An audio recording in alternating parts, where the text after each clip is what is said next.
Welcome to the story. Don't forget to like, subscribe, and support me.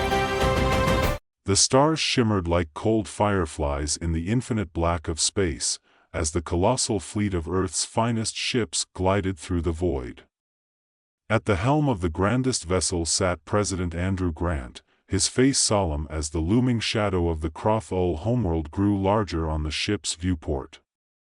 His heart beat heavily in his chest, though he showed no outward signs of fear.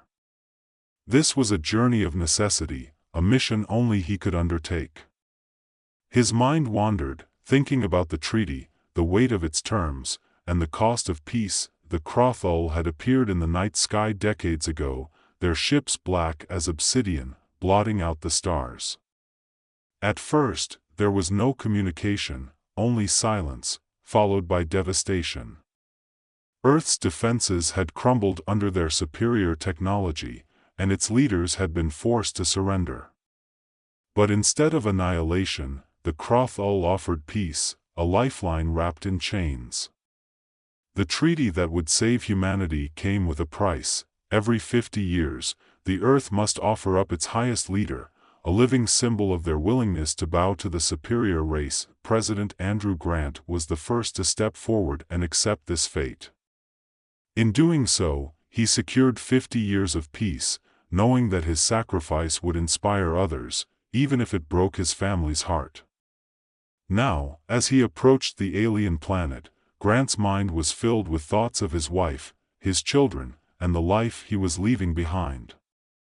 "This is for them," he whispered under his breath, gazing out at the swirling, violet-hued atmosphere of the Crothall world. His breath fogged the glass slightly, a reminder that here, in this sterile, artificial environment, he was still human, still flesh and blood. That would soon change. The Crothall were waiting. Tall, towering beings of cold intellect and ruthless efficiency, their faces were devoid of emotion, eyes like pools of molten silver. The delegation that awaited him was a sea of black robes, standing motionless at the ship's docking bay as he descended the ramp. His heart thudded in his chest, but he kept his expression as neutral as theirs. He was the president of Earth, after all. Even in death, he would hold his head high. The alien known as the Eternal Observer stepped forward, towering over Grant, its elongated limbs curling unnaturally as it gestured toward him. "Welcome, President Andrew Grant. The time has come for you to fulfill the terms of our accord." Grant met the creature's gaze, though it took every ounce of his willpower. "I am here to ensure the peace that was promised." "The peace will remain," the Eternal Observer replied, its voice smooth and cold. "But the sacrifice must be made. Are you ready?" A heavy silence filled the air. Grant could hear his own heartbeat, the ticking of time running out. The choice was already made, but the weight of it felt crushing now that the moment had arrived. "I'm ready," he said, his voice steady. The Crothall nodded, and without another word, they led him deeper into their dark, labyrinthine world. The Crothall homeworld was unlike anything Grant had ever seen, cold, metallic, and soulless. Every surface seemed to pulse with a faint, eerie light, and the air was thick with the scent of ozone and machinery. The corridors were lined with intricate carvings, depicting centuries of Crothall domination over other species. Grant felt a chill crawl down his spine as he passed these alien monuments, each one a reminder of the cost of defiance. Finally, they reached the Chamber of Sacrifice. It was a vast hall, circular and open to the night sky, the stars above shimmering like distant, indifferent witnesses. At the center of the room was a platform, and on that platform, Grant would meet his end. He approached it slowly, his footsteps echoing in the hollow chamber. The Crothall surrounded him, watching with their cold, unblinking eyes. Grant ascended the platform, turning to face his silent audience. His mind wandered again to his family, to the people of Earth, to the future he would never see. But this was not a moment for regret. His sacrifice would bring peace, and that was enough. The eternal observer stepped forward, holding a sleek, metallic device in its hands. "Do you have any final words?" it asked, its voice barely more than a whisper in the cold air. Grant took a deep breath, his gaze sweeping across the alien faces around him. "Tell the people of Earth," he began, his voice clear and strong, "that their future is worth any sacrifice. Tell them to fight for it, to protect it. Tell them to be brave." The eternal observer nodded, and without hesitation, activated the device. There was no pain, only a sudden coldness that spread through Grant's body. His vision blurred, and the last thing he saw was the stars above, twinkling faintly in the night sky. On Earth, the news of President Grant's death spread like wildfire. His sacrifice was hailed as the ultimate act of bravery, and for a time, the world mourned. His name was etched into the history books, a hero who had laid down his life for the peace of his people. For years, the treaty held, and the Crothul kept their word.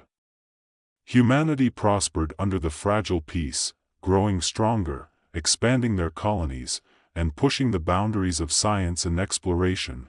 But as the decades passed, the shadow of the treaty loomed large. Every 50 years, a new leader would have to be chosen for the next sacrifice, and as the time drew near once again, unease began to spread among the people. President Grant's sacrifice had been noble, but was this really the future humanity wanted? A future where they were subservient to a more powerful race, where their leaders were little more than pawns in an alien game? The discontent began to grow, quietly at first, whispered in the halls of power and among the colonies. But it wasn't long before those whispers became shouts, and those shouts became protests. The younger generation, born after the war with the Crothul, saw the treaty not as a symbol of peace, but of submission. They had grown up in a world where humanity was stronger, more united, and more capable than ever before. Why should they continue to bow to the Crothul? Why should they sacrifice their leaders when they could stand on their own? Out of this unrest emerged a new leader, one who would change the course of history forever. Julia Thatcher was young, bold, and unafraid to challenge the status quo. She had grown up in the outer colonies, far from the central authority of Earth, and had seen firsthand the discontent brewing among the people. To her, the treaty was an outdated relic, a shackle that humanity no longer needed. Thatcher began to rally the people, calling for an end to the treaty and the establishment of a new interstellar alliance, one where humanity would stand on equal footing with the other races of the galaxy. Her message resonated deeply, especially among the younger generation who had never known the horrors of war but were tired of living in its shadow. "We are no longer the people we were 50 years ago," she said in a speech that would later be seen as the spark that ignited the rebellion. "We are stronger. We are united. And we do not need to sacrifice our leaders to prove our worth. The time has come for humanity to stand tall, to forge our own destiny. The Crothul may have given us peace, but it's time we take our future into our own hands." Her words spread like wildfire, and soon, the movement for independence was unstoppable. Protests broke out across the colonies, with people demanding an end to the treaty. The political establishment on Earth was divided. Some still believed in the necessity of the treaty, fearful of what would happen if they defied the Crothul, while others, inspired by Thatcher's vision, began to question whether humanity was ready to stand on its own. As the 50-year mark approached, the tension reached a breaking point. The next leader chosen for sacrifice, President David Mercer, was caught in the middle of the growing conflict. He had always been a firm believer in the treaty, having been raised in a generation that remembered the horrors of war. But now, faced with the fervor of the independence movement, he began to question whether his sacrifice would truly bring peace, or if it was simply delaying the inevitable. President David Mercer stood on the balcony of the Capitol, overlooking the vast crowd that had gathered below. His mind was a whirlwind of conflicting emotions as he watched the banners flutter in the wind, some bearing the symbol of Earth, others emblazoned with the emblem of the independence movement. The chants from the crowd were deafening, a cacophony of voices demanding change, unity, or sacrifice, depending on where one stood in this bitterly divided world.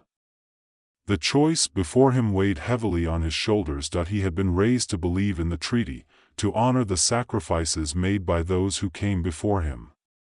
President Andrew Grant's death had secured 50 years of peace, 50 years in which humanity had flourished. But now, as his own time to step forward approached, Mercer wasn't sure if that peace had been worth the price. The doors behind him opened, and Julia Thatcher strode in, her presence electric. She didn't bow to Mercer, didn't show any deference to his title. She didn't have to.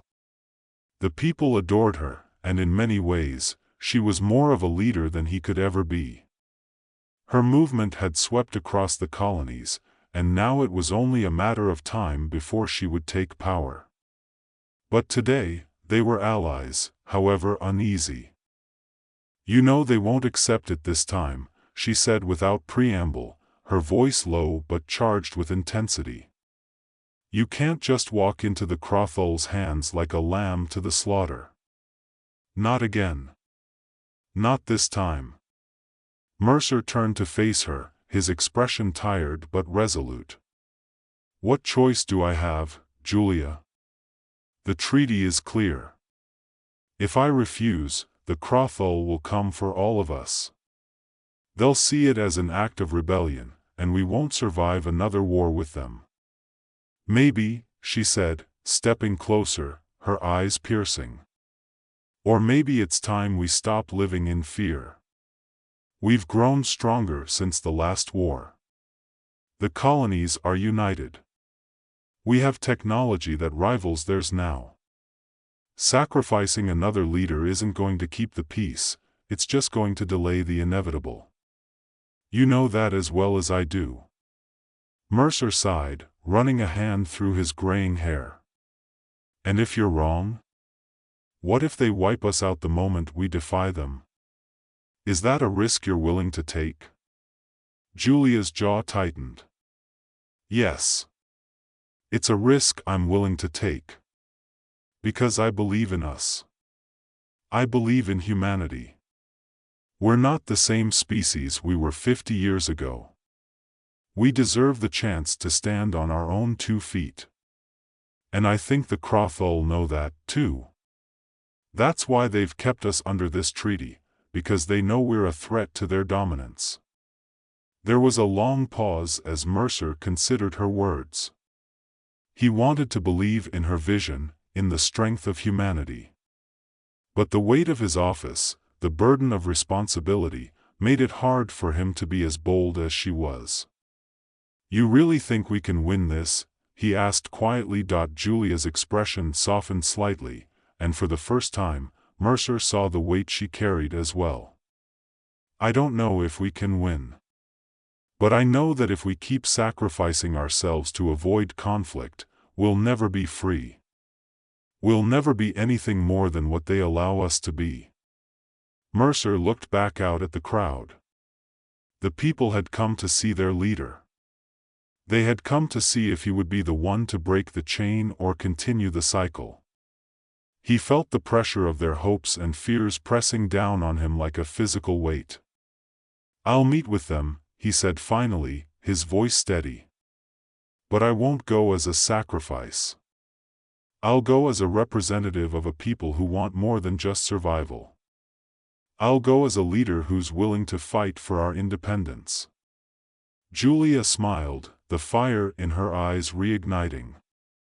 "Then let's give them something to remember." The Crothol ship hovered silently above Earth, a dark and ominous presence that cast long shadows over the planet's surface. Inside the massive vessel, Mercer sat in a stark, metallic chamber, his heart pounding in his chest. Beside him stood Julia and a small delegation of Earth's best diplomats and military strategists. This was no longer a mission of submission. This was a negotiation, one that would determine the fate of humanity. The Crothall were waiting, the eternal observer, the same alien who had taken President Grant's life 50 years ago, stood before them, its silver eyes gleaming with a mix of curiosity and something else, something Mercer couldn't quite place. The alien leader spoke in its cold, calculated tone. President David Mercer, you have come to fulfill the terms of the treaty. Are you prepared for the sacrifice? Mercer took a deep breath. This was the moment of truth. No, he said, his voice firm. I'm not here to sacrifice myself. I'm here to renegotiate the terms of our relationship. The chamber fell silent.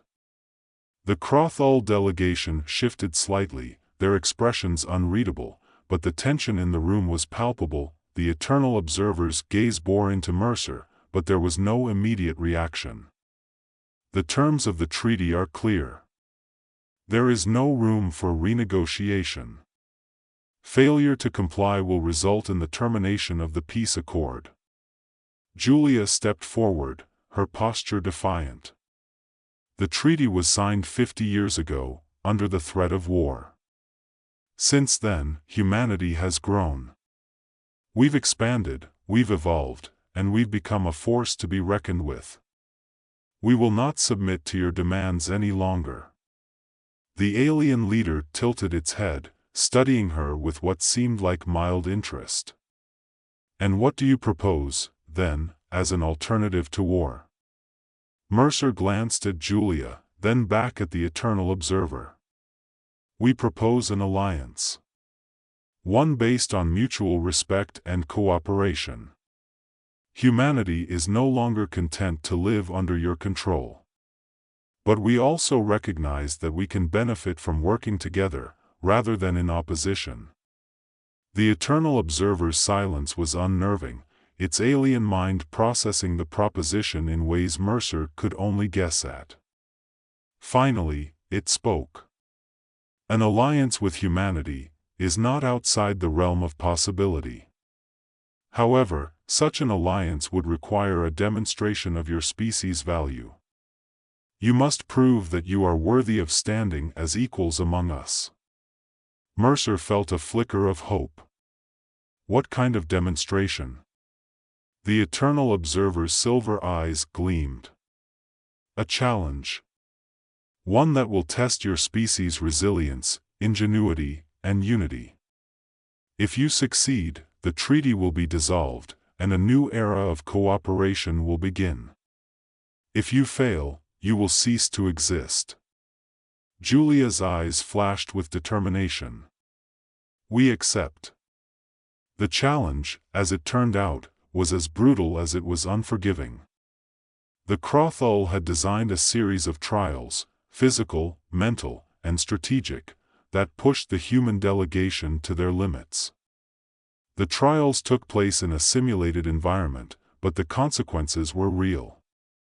Lives were on the line, and failure meant death. Mercer and Julia led the human delegation through the trials, their every move watched closely by the Crothall. The first trial tested their physical endurance, a grueling obstacle course in a hostile alien landscape, filled with traps and dangers that seemed insurmountable. But humanity had trained for this. Mercer watched as his team, hardened by years of military experience and survival in the outer colonies, navigated the course with precision and skill. The second trial was a test of strategy. The Crothall presented them with a complex war simulation, pitting the human delegation against an alien force far superior in numbers and technology. But here, humanity's creativity and adaptability shone through. Julia, with her sharp tactical mind, devised a plan that outmaneuvered the Crothall's expectations. They won the simulation, but barely. The final trial was one of unity. The Crothall attempted to divide the delegation, using psychological manipulation to turn them against each other.